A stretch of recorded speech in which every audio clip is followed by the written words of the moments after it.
Tara, magluto tayo ng beef chop suey. Meron tayong sliced prime rib. Kuhain lang natin.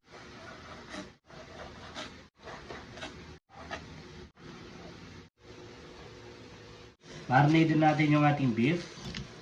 Maglalagay lang tayo ng garlic powder, black pepper powder, olive oil, Worcestershire sauce, oyster sauce, and baking soda. I-mix lang natin. Then marinate muna natin yung ating beef ng 15 to 30 minutes lang. So gagawa lang tayo ng sauce. Mag-add lang tayo ng water, dark soy sauce,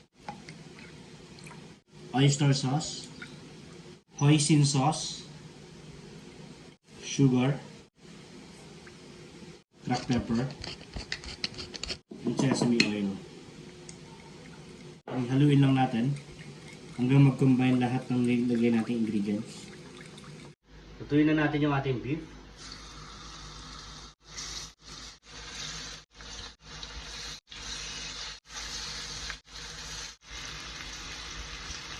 Magsutay na tayo ng ating onion, garlic. Sutay lang natin until translucent. Add na natin yung ating young corn at broccoli. Add na rin natin yung ating carrots, broccoli stem. Add na rin tayo ng water.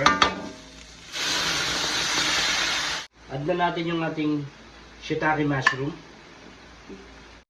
green beans, and red and green bell pepper.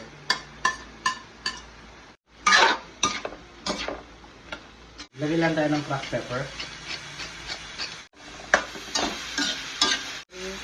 Add na natin yung ginawa nating sauce. Lagyan lang natin ng cornstarch. Add na natin yung ating chicharon at yung spinach. Lagay na natin yung beef na sinuid natin kanina.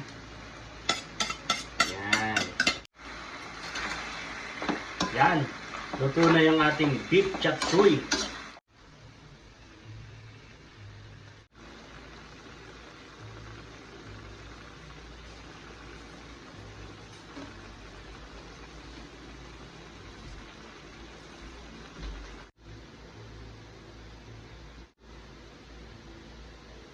First bite.